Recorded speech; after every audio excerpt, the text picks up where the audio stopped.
Thank you for being here and welcome to CSL Denver, a place, a space, and a face of love, a universal community teaching ancient wisdom and applying these principles to empower our lives and the lives of others. First and foremost, I want to thank everyone who reached out to me this past week or so in the loss of one of my dear friends. Someone, excuse me, that I'd known for 50 plus years, and it warmed my heart to see all of the condolences and everything. So I want to thank everyone who reached out and did that. And the one thing that I felt during that time was authenticity. Because this month and is a month that we've titled Cultivating Authenticity. Cultivating authenticity. And so today we're going to talk about how authenticity or authentic communication can bridge gaps, whatever the gap may be. And so when we look at this, the first thing that we want to remember is what a bridge is, right? A bridge gets us from one point to the other. But it also is a way of connecting, which is kind of obvious when you get from one point to the other. But just so we state the obvious, because we want it to be clear. But the one thing that we want to remember about authenticity is that it's not about becoming something other than who you already are. It's about letting go of all those things that block us, that withhold our true selves from showing up, that creates these barriers or boundaries, if you will, to establishing ourselves. Now, by nature, we all have boundaries. There's a boundary of how far I can walk before I fall out, right? There's a boundary to how much I cannot eat before I get sick, right? So we're not talking about those boundaries. We're talking about boundaries in terms of making connections with one another throughout the globe. So boundaries are where we end and begin in terms of one another. So communication is key when we do that, right? Nancy Levine says this in her book, Setting Boundaries Will Set You Free. She defines boundaries as a limit that you set to define what you will and will not do, or what you will or will not accept or tolerate from others. If we desire to express ourselves authentically, then it is up to us to become familiar with and clarify the boundaries for ourselves and for others. And another way of saying that, sometimes we say, know the game you're playing. You don't put on a football uniform to go play baseball, right? You don't put on a hockey uniform to go run track. So you begin to know what the boundaries are for the game of life, that you are sent here uniquely to play, because each one of us has our own skills, our own unique way of presenting those skills, because there are a lot of people who have very similar skills. If you look right now, for all the basketball folk, March Madness is going on, and we've seen point guards and centers and all these different positions on the court with very similar skills, but they are displayed differently because they are unique to that individual. And the point guard very seldom tries to go in and dunk the ball. Now, they may go in for a layup, but they're not looking to dunk. So they understand the boundaries of which they're playing in, but they're still communicating their authenticity. And so the good thing about these boundaries, it is a gateway or a pathway to really establishing yourself. Now, some people might say, well, what does that mean? That allows each and every one of us to speak to the voice within. How many times have you tried something because somebody coaxed you to do it? Oh, let's go do this or that or whatever, right? Because it's this, that, or the other. And you're looking at it, a great example was when we had the bungee jumping craze. Now, some of you might not remember that, but it was a thing. It was a thing. Bungee jumping, getting on bridges and jumping off, right? With a rope or a rubber band to your ankle. That was beyond my boundary. I did not even think about doing that. It was fun to watch somebody else, and I can only imagine what they felt. But we have to begin to articulate to say, look, I'll take the camera and I'll take the video while you jump, but I'm not jumping. Right? We have to set our boundaries. And then we begin to build bridges. So my friend, the next time he goes to do something that adventurous, I'm not asking Elzia, because I know I'm going to ask him to be the videographer right up front. But it's that communication that begins to build bridges. So my friend now knows that I'm not jumping, but I can take a mean video. And I know I have to watch myself and set my boundaries with this person because they might do some things that I'm not comfortable doing. So when we can establish that kind of authenticity, we begin to grow together. He understands me. I understand him. I know what positions I can and cannot put him in. And he knows the same for me. And so when we look at the purpose of life is to express ourselves, to allow the God-given light, the energy, the spark that is within us to shine, we begin to say that I am a unique expression of the intellect, of the desires, of the gifts that I bring to the world. And when we can stand in that space, we begin to open up. Now, I'm going to give you a story that gives a great example of what we're talking about.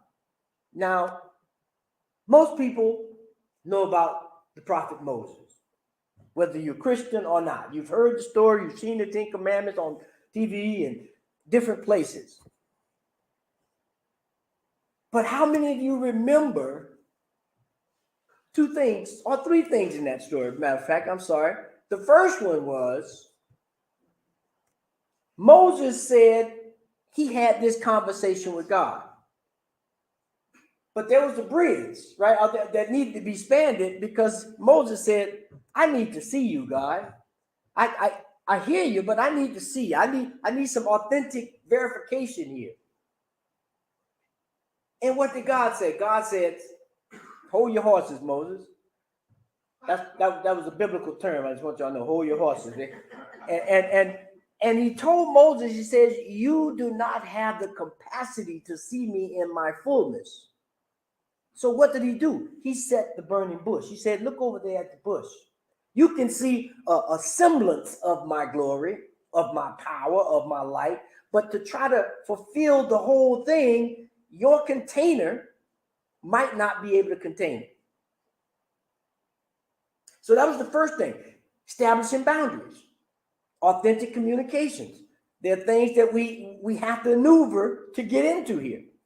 Then the second thing was, after he had realized the power and presence of God and he accepted his mission or his unique gifts of understanding and being a conduit for the divine, what was the next thing he said?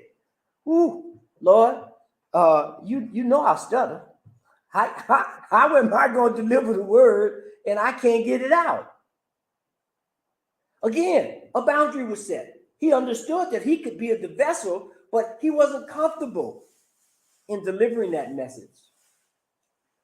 And so what did God say? Oh, that's no problem. You got this brother Aaron, don't you? Don't you got a brother Aaron? Yeah, older brother Aaron. Why don't we get Aaron to be the voice to the people? And so right there, There was a bridge that was built between God, Moses, Aaron, and the people, because Aaron became the one who articulated the commands and the wishes and the wisdom of the divine. And so when we look at that, we see an exact example of what it means to have authentic communication that builds bridges, to allow people at their various levels to understand what God is, who they are, what the relationship is, and how we serve when we serve each other. There is this next slide here says, the divine pattern would be imperfect without you. Dare to be yourself. Stand in wonder before the magnificent and might, the beauty and power of the divine presence, which seeks expression through you, through your rather individual life. So Aaron and Moses were following the commandments, if you will, of the Lord and doing it in their own unique way. Aaron didn't tell Moses to get out the way. I can talk to God better than you. And Moses definitely didn't tell him he wanted to speak, right? Because he had already told God, I need a mouthpiece. And so we begin to see in this thing about authentic communication, there's a yielding, there's a humility, there's this idea of not trying to be all things to all people. But to do that, you have to get in touch with yourself. You have to have that conversation with God, just like Moses did. And the key thing on this whole Moses is, you can't be afraid to question God. Moses gives us prime example to say, God, I'm not quite sure. One of us don't know what we're talking about. Let's just be clear. I don't know who it is. I don't know if it's me or you. But when you're asking me to speak, now we done stepped across the bound. That I can't make that jump. And so that communication becomes open. So we have to be able to question, not in a question of questioning authority, but a question of curiosity. We talked about that last month with this whole thing of curiosity as a superpower. So we have to be curious, and we have to look at how we are interacting with the divine, with ourselves, and the community. And so this is what Moses did. And so, you know, when God was able to speak to Moses, both Moses and Aaron had to be humble.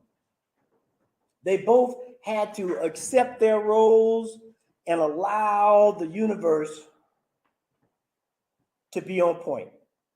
And when they did that, everything worked. And so the next thing we want to know is about this clarity, is that having clarity about the boundaries empower us to know what is ours to do and who we are to be. That fixes it. And so when we're able to do that, you know, one of the popular sayings during the pandemic was, what's mine to do? Or what's ours to do? We have to be clear about that.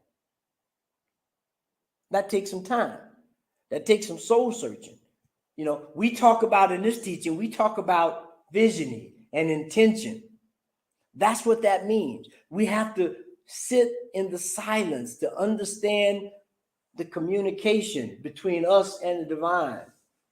That silence acts as a bridge, and it sets a boundary between who we are and what we are supposed to do. And so when we are able to communicate our boundaries and hold others accountable to them, now we are being our true, authentic self. Moses tried to run when God came to him. How did he try to run? I can't speak. I'm a stutterer. God said, no. That's not how this works.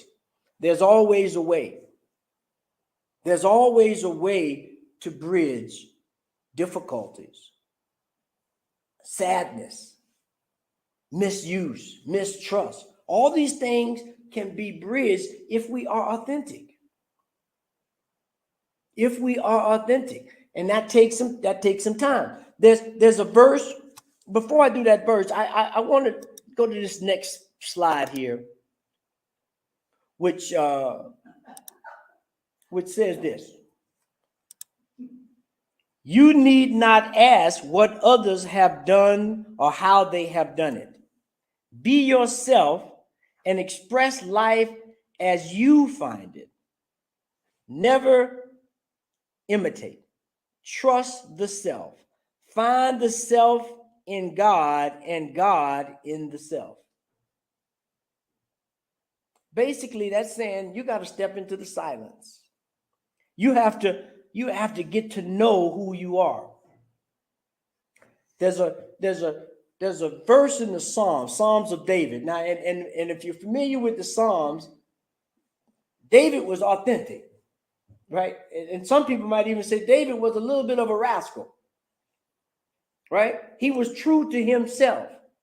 But one thing he had a commitment and a conviction to bridge the gap between the divine and himself. And in the 119th Psalm, he gives this about someone who was in distress and looking for deliverance. It says, I have chosen the way of faithfulness. I set your ordinations before me. I cling to your desires, O Lord. Let me not be put to shame. I run the way of your commandments, for you enlarge my understanding. Teach me, O Lord, the way of your statutes, of your laws, and I will observe it to the end. Give me understanding that I may keep your laws and observe in my heart. Lead me in the path of your commandments, for I delight in it. Turn my heart to your decrees and not to selfish gains. God is telling us here through David that you have to commit yourself. You have to follow the universal principles because they hold across all bounds, not just in one arena or one environment, they're all. And when we can do that, we step into this place where we begin to just step right in and say this: you rob no person when you discover your own good. You limit no person when you express a greater degree of livingness. You hinder no person's evolution when you consciously enter into the kingdom of your good and possess it today. Ernest Holmes, in this book, this thing called You, and I encourage you, if you don't have that book, I encourage you to get that book. Small book. I don't even think it's 100 pages, barely. But it gives you this ability to look at all the things we talked about this year and really begin to cultivate what we're talking about now, your authenticity, this thing called you, right? Because when we can do that, we are unstoppable. There's no pain, there's no sorrow, there's no mountain. You know, I would sing that song, ain't no mountain high, ain't no valley low, ain't no river wide enough to keep me from getting to the divine or getting the divine to you. But we have to be authentic. We have to be humble. We have to be vulnerable so that we allow the divine to speak to us and build these bridges with authentic communication. So how do we do that? There's three things in this process of becoming your authentic self. The first one is this: be clear about who you are. Not what your daddy said, not what your mama said, not what your partner said, and sometimes not even what you say. Because I've said some things to myself about myself when I was scared or in judgment or fear. Ooh, it was kind of, not only was it hard and cruel, it was just a lie. On both ends of the stick. Sometimes I made myself bigger and sometimes I made myself smaller. But when I have this authentic communication, bridging gaps between all aspects of life, I can step boldly and say, this is who I am. I set my boundaries. Now, let's just be clear. Boundaries are not things that, some boundaries are permanent and some boundaries are expandable, right? We've all seen lately, I hate this example, but we've seen examples of where the boundaries of rivers have expanded as of the rainfall that we've been having. Now, it will recede, but that's an example of a boundary that has some flexibility, if you will. But on the planet Earth, there's not much boundary between gravity. You get in the wrong relationship with gravity, you're going to need more than a bridge. You need a parachute or something, because that bridge is not going to work. Ask those bungee jumpers, right? They understood that. And so when we understand these boundaries, you have to know who you are. Know who you are. That means some meditation, some journaling, some walks in the park, some going to sit in the woods and just don't take a radio, don't take a phone, just sit there. Watch the birds. Because you begin to get in touch with your true nature when you are in these kinds of environments. The second thing is, which is kind of obvious, you got to know your limits. That's an obvious one. We got to know your limits. How many of us, and I'll be the first one to raise my hand that says, I've got into some situations that I should never have been in. And then when I got myself in them, I wanted to blame everybody else because I was not authentic with me. Had nothing to do with anybody else, although I blamed everybody else, right? So I need to be able to make it possible to do that. I have to cultivate my mindset. There's a mindset of saying, you may hear me use this verse a million times by Kenny Rogers. You got to know when to hold them and know when to fold them. You got to know when to walk away and you got to know when to run. Kenny says, you never count your blessings while you're sitting at the table. There'll be time enough for counting when the deal is done. That's what we have to do. We can't get too involved. There was that saying, I'm not doing this for self-gain. So I don't need to try to figure out how my chips looking on the table or anything like that. I need to set the boundaries that this is the game we're playing now. I know who I am and I'm going to play. So we got to know our limits. We have to know our limits. And the last one may be the hardest one. At least it is for me sometimes. I ain't going to put this on nobody else. Be courageous. Be courageous. Now, courage takes many forms. Courage may be this idea that no is a complete sentence, all to itself. Yes, sir. But sometimes it takes a lot of courage to say no. Because we've gotten into the habit of not being our authentic self. We're in the habit of pleasing someone else. So we say yes when we're sitting there thinking, I do not want to go take them to get groceries or whatever it is. Say no. You're not a bad person because you said no. You set your boundaries. I may say no today. Tomorrow I may say yes. Because I understand that these boundaries some of them are flexible. But this is what we do when we deal with authentic communication. When we deal with authentic communication. And no requires no extra explanation. If you want to give one, you can, but no is no. That's it. And it's not about being harsh. It's about knowing who you are and establishing real communication. Because what has happened? How many times have you said yes begrudgingly and you set a precedent? And then the next thing you know, that thing recurs over and over again. And each time you get more resentful. You get more angry. You beat yourself up more. Why am I doing this? Because I know I don't, right? And so we got to be courageous.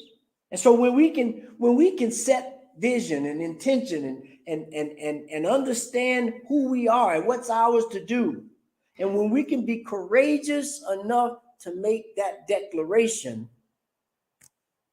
we're standing on holy ground. We're standing on holy ground because I can be open to the divine and be clear to deliver the message, the gift, the talent to the world. And so as we look at this authentic way of communicating with God, with ourselves, and with others, we begin to build bridges that will last forever. And so when we say, when we don't communicate our boundaries and compromise our comfort in order to please someone else or give to something we don't want, it is our authentic self that is disrespected. It's our authentic self that is disrespected. So honoring our boundaries is an act of self-love. It's an act of taking care of ourselves. And this last slide here, I think, puts the cake on it. When kindness comes at the expense of truth, it is not a kindness worth having. Translate that to another way. If kindness is at the expense of myself, then that kindness is not worth having. That's when you know your boundaries, and that's when you can communicate. And so when we take that and we move forward with our call to actions for the week, which, that's a given by now. We have these call to actions because we want to bring these things in our life. We want to be able to practice them and use them so that we can not only live better lives, but be examples for others to live their authentic life. And so here are the call to actions. First, examine where in your life you are not communicating your truths. You don't have to tell nobody, but you need to tell yourself so you know when you're not being in tune. Second thing is, ask yourself, where do you need an errand in your life? That means, where do you need help? Where do you need some assistance? You don't have to do it alone. So find that place out and get the help. Then last thing is, practice saying no. Just get in front of the mirror. No, no, no, no, no, no, no. So you get used to hearing the words. You understand what your face looked like. So that when you say it, you could stand in power and say no. Now, y'all may think that's a silly practice, but I think it's I definitely need to learn that practice. So I'm going to be saying no in the mirror a lot this week. But it's something that we have to get comfortable with. It's something that we have to be comfortable in our body. So these are the call to actions. And so if we can do these things and step forward with this week's affirmation, I think we will be able to really move in a way that speaks to who we really are. Sharing my boundaries builds bridges to authentic connection with others. And when we can do that, then we can be united. We can be one family. We can be exactly who God created us to be.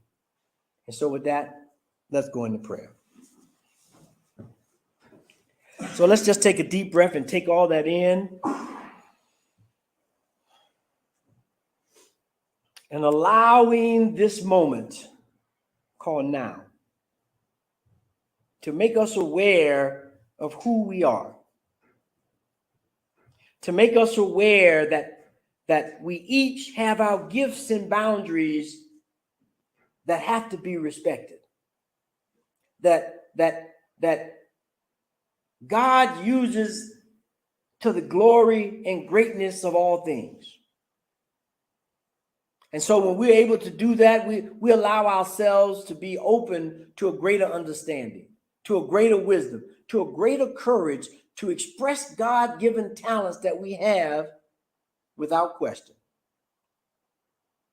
And because I know this to be true, not only for myself, but for everyone in the congregation today and everyone that's online, I know this is something that fortifies us, that enlivens us, that enriches our lives so that we can become and be the ones that we're waiting for. And so with that, I declare and know right here, right now, that each one of us are stepping into our authentic power. We're stepping into a place where we can say yes to some things and no to other things, because we understand who and what we are and what God is, and we have no confusion in the matter. And I do that because I can release doubt, I can release judgment, I can release guilt and fear, and all those things that prevent me from standing in a place where I'd rather be light than to be who God has created me to be. And so when we do that, we open our hearts, our minds, our lives to be expressions of God itself.